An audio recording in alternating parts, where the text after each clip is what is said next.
This recording by James Christopher, jxchristopher@yahoo.com. In the year 2889, by Jules Verne. Little though they seem to think of it, the people of this 29th century live continually in fairyland. Surfeited as they are with marvels, they are indifferent in presence of each new marvel. To them all seems natural.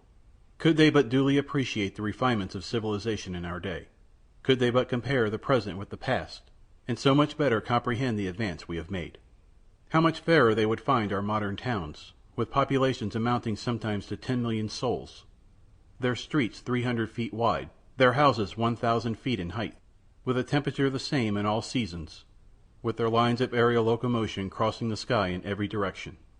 If they would but picture to themselves the state of things that once existed, when through muddy streets rumbling boxes on wheels, drawn by horses, yes, by horses, were the only means of conveyance. Think of the railroads of olden time, and you would be able to appreciate the pneumatic tubes through which today one travels at the rate of 1,000 miles an hour. Would not our contemporaries prize the telephone and telephote more highly if they had not forgotten the telegraph? Singularly enough, all these transformations rest upon principles which were perfectly familiar to our remote ancestors, but which they disregarded. Heat, for instance, is as ancient as man himself. Electricity was known 3,000 years ago, and steam 1,100 years ago. Nay, so early as 10 centuries ago, it was known that the difference between the several chemical and physical forces depend upon the mode of vibration of the etheric particles, which is for each specifically different. When at last the kinship of all these forces was discovered, it is simply astonishing that 500 years should still have to elapse before man can analyze and describe the several modes of vibration that constitute these differences. Above all, it is singular that the mode of reproducing these forces directly from one another, and of reproducing one without the others, should have remained undiscovered until less than 100 years ago. Nevertheless, such was the course of events, for it was not till the year 2792 that the famous Oswald Nier made this great discovery. Truly, he was a great benefactor of the human race. His admirable discovery led to many another. Hence is sprung a pleiad of inventors, its brightest star being our great Joseph Jackson. To Jackson we are indebted for those wonderful instruments, the new accumulators. Some of these absorb and condense the living force contained in the sun's rays, others the electricity stored in our globe, others again the energy coming from whatever source, as a waterfall, a stream, the winds, etc. He too it was that invented the transformer, a more wonderful contrivance still, which takes the living force from the accumulator, and on the simple pressure of a button gives it back to space in whatever form may be desired, whether as heat, light, electricity, or mechanical force, after having first obtained it from the work required. From the day when these two instruments were contrived is to be dated the era of true progress. They have put into the hands of man a power that is almost infinite.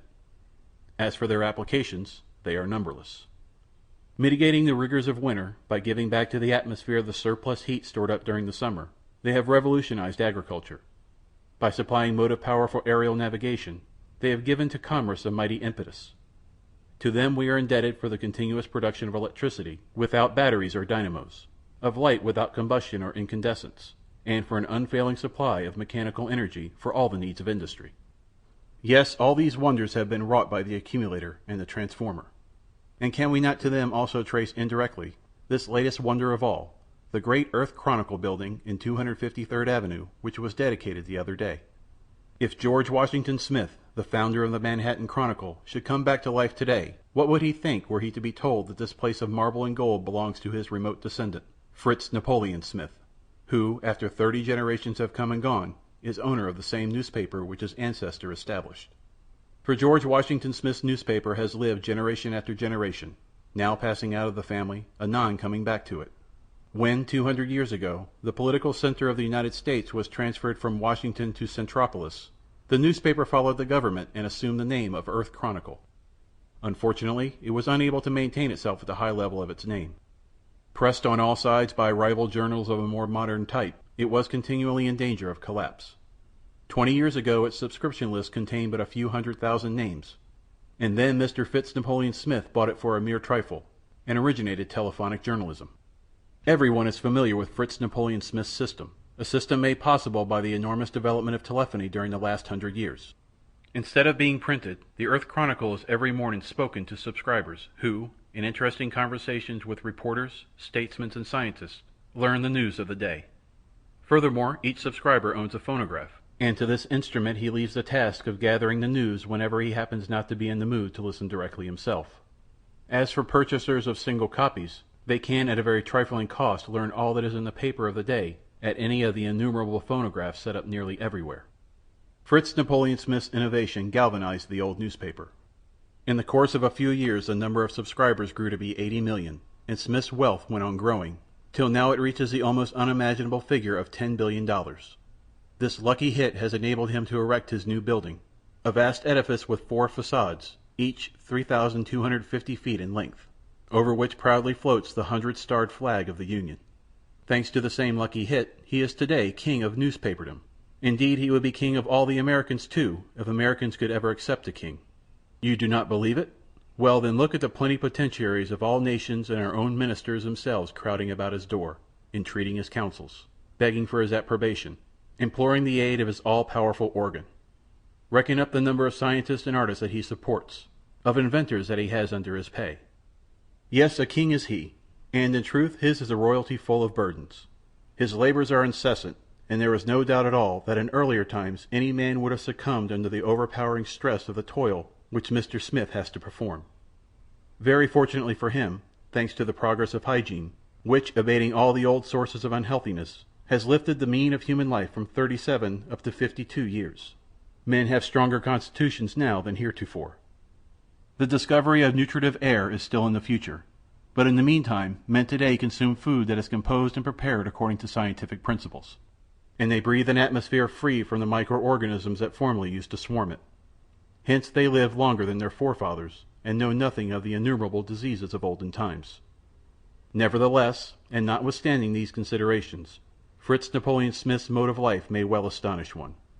His iron constitution is taxed to the utmost by the heavy strain that is put upon it. Vain in the attempt to estimate the amount of labor he undergoes, an example alone can give an idea of it.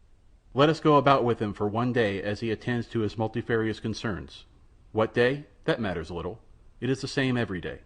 Let us then take a random September 25th of this present year, 2889. This morning Mr. Fritz Napoleon Smith awoke in a very bad humor. His wife having left for France 8 days ago, he was feeling disconsolate. Incredible though it seems, in all the 10 years since their marriage, this is the first time that Mrs. Edith Smith, the professional beauty, has been so long absent from her home. 2 or 3 days usually suffice for her frequent trips to Europe. The first thing that Mr. Smith does is to connect his phonotelephone, the wires of which communicate with his Paris mansion. The telephote! Here is another of the great triumphs of science in our time. The transmission of speech is an old story. The transmission of images by means of sensitive mirrors connected by wires is a thing but of yesterday.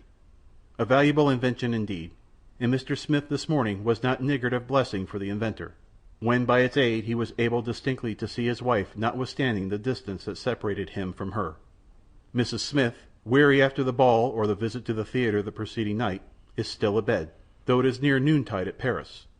She is asleep, her head sunk in the lace-covered pillows. What? She stirs. Her lips move. She is dreaming, perhaps. Yes, dreaming. She is talking, pronouncing a name, his name, Fritz.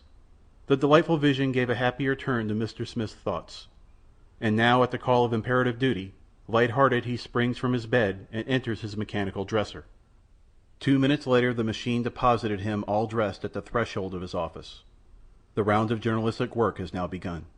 First he enters the hall of novel writers, a vast apartment crowned with an enormous transparent cupola. In one corner is a telephone, through which 100 Earth Chronicle littérateurs in turn recount to the public in daily installments 100 novels. Addressing one of these authors who was waiting his turn, "Capital, capital, my dear fellow," said he. "The scene where the village maid discusses interesting philosophical problems with her lover shows your very acute power of observation. Never have the ways of country folk been better portrayed. Keep on, my dear Archibald, keep on. Since yesterday, thanks to you, there is a gain of 5,000 subscribers. Mr. John Last," he began again, turning to a new arrival, "I am not so well pleased with your work. Your story is not a picture of life. It lacks the elements of truth. And why? Simply because you run straight on to the end, because you do not analyze. Your heroes do this thing or that from this or that motive, which you assign without ever a thought of dissecting their mental and moral natures. Our feelings, you must remember, are far more complex than all that. In real life every act is a resultant of 100 thoughts that come and go, and these you must study, each by itself, if you would create a living character. But, you will say, in order to note these fleeting thoughts one must know them, must be able to follow them in their capricious meanderings. Why, any child can do that, as you know. You have simply to make use of hypnotism, electrical or human, which gives one a twofold being, setting free the witness personality so that it may see, understand, and remember the reasons which determine the personality that acts. Just study yourself as you live from day to day, my dear lass. Imitate your associate whom I was complimenting a moment ago. Let yourself be hypnotized. What's that? You've tried it already? Not sufficiently, then. Not sufficiently. Mr. Smith continues his round and enters the reporters' hall. Here 1,500 reporters, in their respective places, facing an equal number of telephones, are communicating to the subscribers of the news of the world as gathered during the night. The organization of this matchless service has often been described. Besides his telephone, each reporter, as the reader is aware, has in front of him a set of communicators, which enable him to communicate with any desired telephotic line. Thus the subscribers not only hear the news but see the occurrences. When an incident is described that has already passed, photographs of its main features are transmitted with the narrative, and there is no confusion withal. The reporter's items, just like the different stories and all the other components of the journal, are classified automatically according to an ingenious system, and reach the hearer in due succession. Furthermore, the hearers are free to listen only to what specially concerns them. They may at pleasure give attention to one editor and refuse it to another. Mr. Smith next addresses one of the 10 reporters in the astronomical department, a department still in the embryonic stage, but which will yet play an important part in journalism. "Well, Cash, what is the news?" "We have phototelegrams from Mercury, Venus, and Mars." "Are those from Mars of any interest?" "Yes, indeed. There is a revolution in the Central Empire." "And what of Jupiter?" asked Mr. Smith. "Nothing as yet. We cannot quite understand their signals. Perhaps ours did not reach them." "That's bad," exclaimed Mr. Smith, as he hurried away, not in the best of humor, toward the hall of the scientific editors. With their heads bent down over their electric computers, 30 scientific men were absorbed in transcendental calculations. The coming of Mr. Smith was like the falling of a bomb among them. "Well, gentlemen, what is this I hear? No answer from Jupiter? Is it always to be thus? Come, Cooley, you have been at work now 20 years on this problem, and yet—" "True enough," replied the man addressed. "Our science of optics is still very defective, and through our 1 3/4 telescopes—" "Listen to that, Peer," broke in Mr. Smith, turning to a second scientist. "Optical science defective. Optical science is your specialty. But," he continued, again addressing William Cooley, "failing with Jupiter, are we getting any results from the moon? The case is no better there. This time you do not lay blame on the science of optics. The moon is immeasurably less distant than Mars. Yet with Mars our communication is fully established. I presume you will not say that you lack telescopes." "Telescopes? Oh, no. The trouble here is about the inhabitants." "That's it," added Peer. "So, then, the moon is positively uninhabited?" asked Mr. Smith. "At least," answered Cooley, "on the face which she presents to us. As for the opposite side, who knows?" "Ah, the opposite side, you think, then," remarked Mr. Smith musingly. "That if one could but—" "Could what?" "Why, turn the moon about face." "Ah, there is something in that!" cried the 2 men at once, and indeed, so confident was their air, they seemed to have no doubt as to the possibility of success in such an undertaking. "Meanwhile," asked Mr. Smith after a moment's silence, "have you no news of interest today?" "Indeed we have," answered Cooley. "The elements of Olympus are definitely settled. That great planet gravitates beyond Neptune at the mean distance of 11,400,799,642 miles from the sun, and to traverse its vast orbit takes 1,311 years, 294 days, 12 hours, 43 minutes, 9 seconds. "Why didn't you tell me that sooner?" cried Mr. Smith. "Now inform the reporters of this straight away. You know how eager is the curiosity of the public with regard to these astronomical questions. That news must go into today's issue." Then, the 2 men bowing to him, Mr. Smith passed into the next hall, an enormous gallery upward of 3,200 feet in length, devoted to atmospheric advertising. Everyone has noticed these enormous advertisements reflected from the clouds, so large that they may be seen by populations of whole cities or even of entire countries. This, too, is one of Mr. Fritz Napoleon Smith's ideas. And in the Earth Chronicle building 1,000 projectors are constantly engaged in displaying upon the clouds these mammoth advertisements. When Mr. Smith today entered the Sky Advertising Department, he found the operators sitting with folded arms on their motionless projectors, and inquired as to the cause of their inaction. In response the man addressed simply pointed to the sky, which was of a pure blue. "Yes," muttered Mr. Smith, "a cloudless sky. That's too bad. But what's to be done? Shall we produce rain? That might do. But is it of any use? What we need is clouds, not rain. Go," said he, addressing the head engineer, "go see Mr. Samuel Mark, of the Meteorological Division of the Scientific Department, and tell him for me to go to work in earnest on the question of artificial clouds. It will never do for us to be always thus at the mercy of the cloudless skies." Mr. Smith's daily tour through the several departments of his newspaper is now finished. Next from the advertisement hall he passes to the reception chamber, where the ambassadors accredited to the American government are awaiting him, desirous of having a word of counsel or advice from the all-powerful editor. A discussion was going on when he entered. "Your Excellency will pardon me," the French ambassador was saying to the Russian, "but I see nothing in the map of Europe that requires change. The north for the Slavs? Why, yes, of course. But the south for the Matins. Our common frontier, the Rhine, it seems to me, serves very well. Besides, my government, as you must know, will firmly oppose every movement, not only against Paris, our capital, or our two greatest prefectories, Rome and Madrid, but also against the kingdom of Jerusalem, the dominion of St. Peter, of which France means to be the trusty defender." "Well said!" exclaimed Mr. Smith. "How is it," he asked, turning to the Russian ambassador, "that you Russians are not content with your vast empire, the most extensive in the world, stretching from the banks of the Rhine to the celestial mountains of the Karakoram, whose shores are washed by the frozen ocean, the Atlantic, the Mediterranean, and the Indian Ocean? Then what is the use of threats? Is war possible in view of modern inventions? Asphyxiating shells capable of being projected a distance of 60 miles? An electric spark of 90 miles, that can in one stroke annihilate a battalion? To say nothing of the plague, the cholera, the yellow fever, that the belligerents might spread among their antagonists mutually, and which would in a few days destroy the greatest armies." "True," answered the Russian. "But can we do all that we wish? As for the Russians, pressed on our eastern front by the Chinese, we must at any cost put forth our strength for an effort toward the west." "Oh, is that all? In that case," said Mr. Smith, "the thing can be arranged. I will speak to the Secretary of State about it. The attention of the Chinese government shall be called to the matter. This is not the first time that the Chinese have bothered us." "Under these conditions, of course," and the Russian ambassador declared himself satisfied.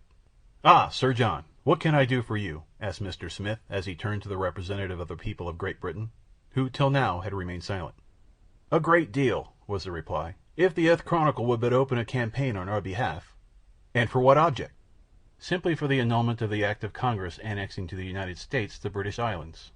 Though, by a just turnabout of things here below, Great Britain has become a colony of the United States, the English are not reconciled to the situation. At regular intervals they are ever addressing to the American government vain complaints."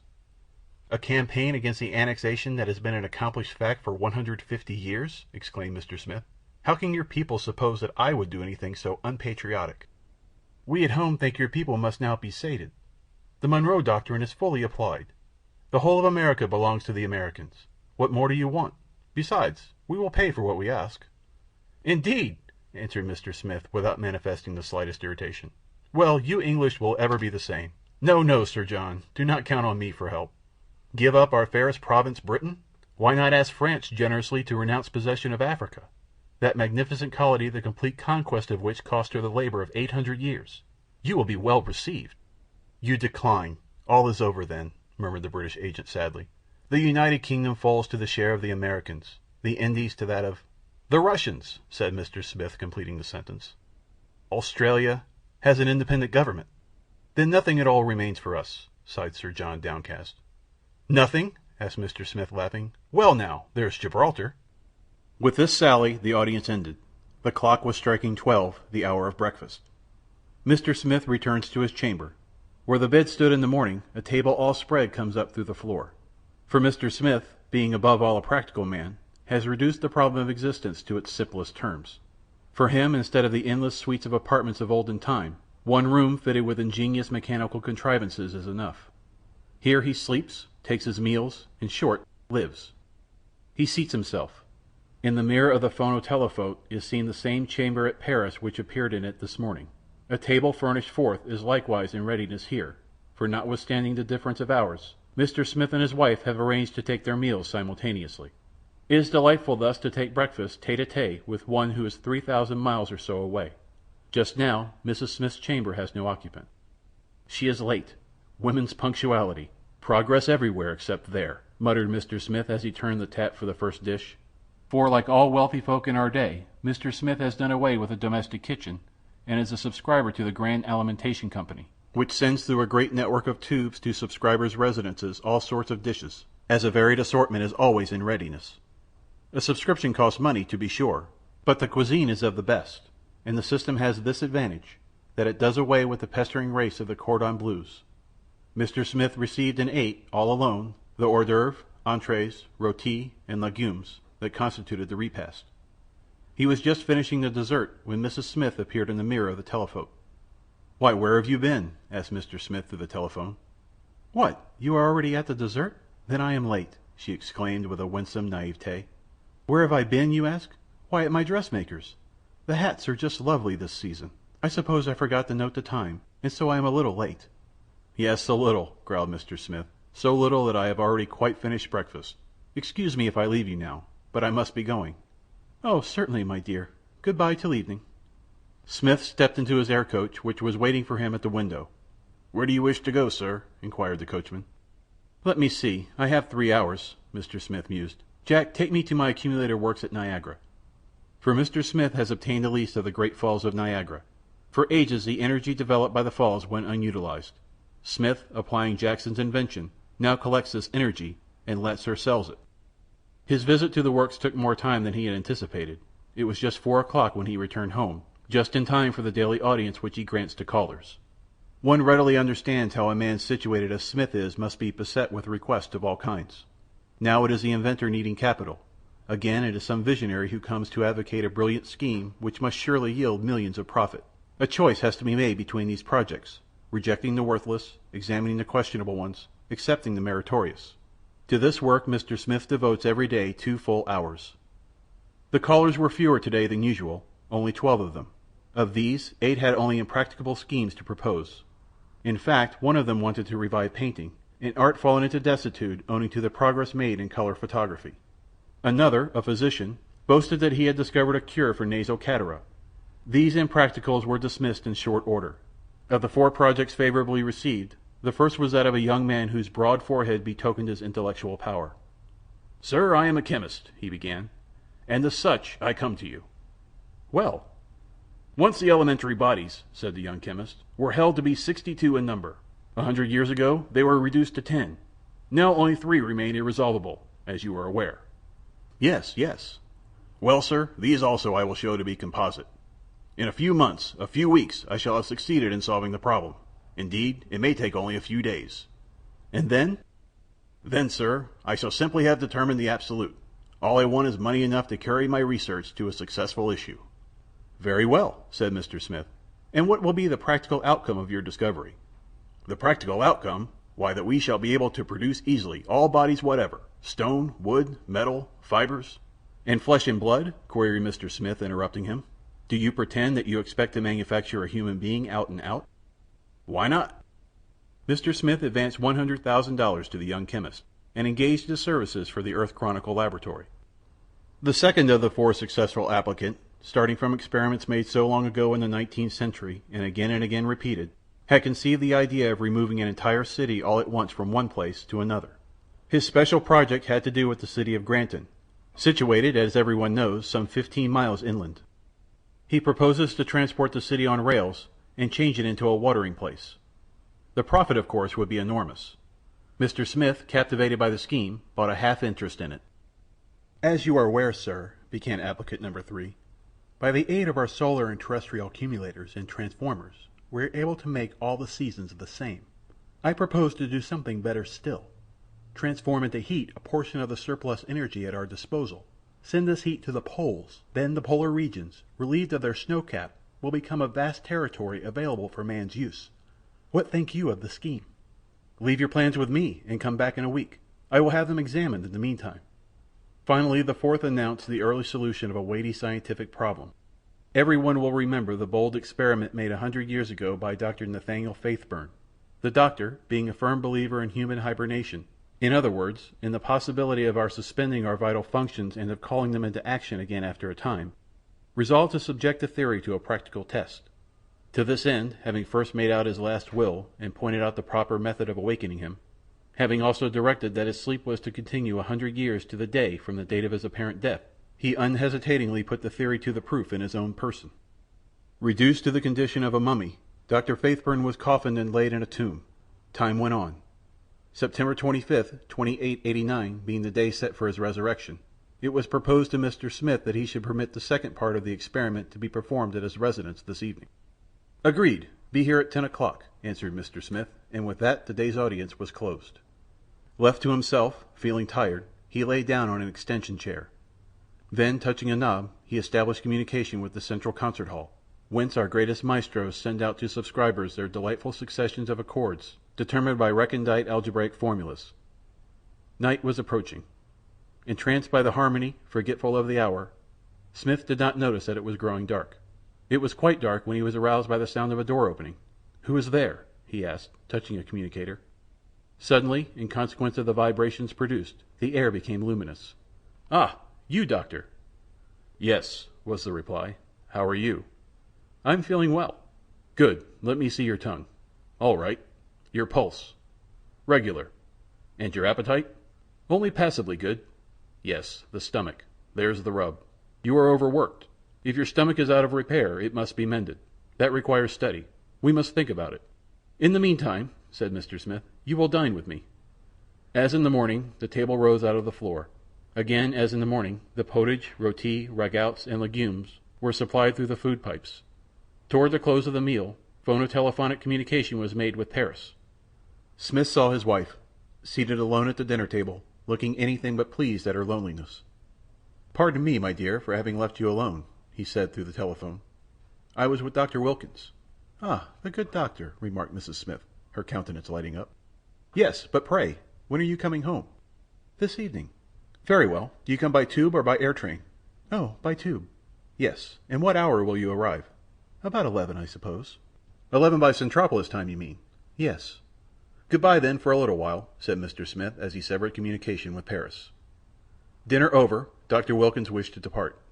"I shall expect you at 10," said Mr. Smith. "To-day, it seems, is the day for the return of life to the famous Dr. Faithburn. You did not think of it, I suppose. The awakening is to take place here in my house. You must come and see.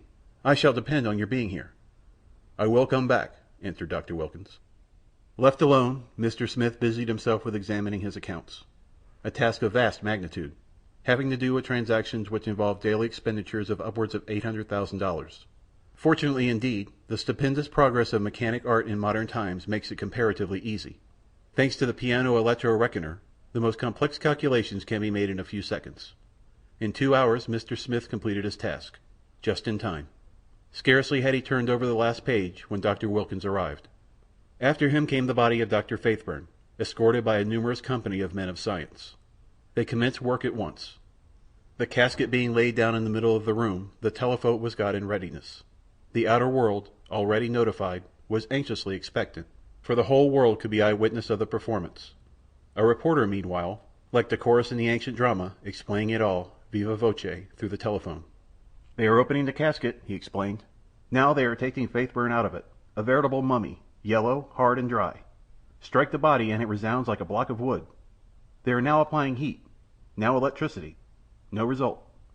These experiments are suspended for a moment while Dr. Wilkins makes an examination of the body.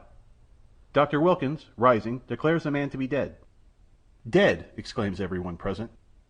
"Yes," answers Dr. Wilkins, "dead." "And how long has he been dead?" Dr. Wilkins makes another examination. 100 years, he replies. The case stood just as the reporter said. Faithburn was dead, quite certainly dead. "Here's a method that needs improvement," remarked Mr. Smith to Dr. Wilkins, as the scientific committee on hibernation bore the casket out. "So much for that experiment.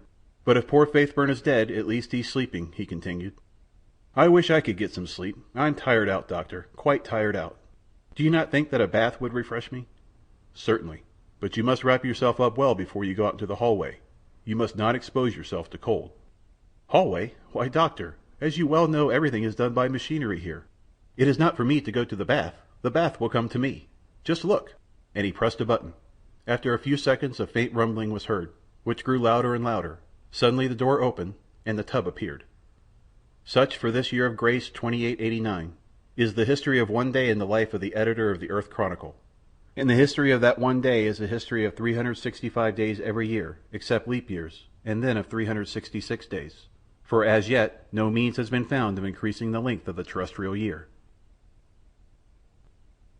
End of In the Year 2889 by Jules Verne. This recording by James Christopher. jxchristopher@yahoo.com.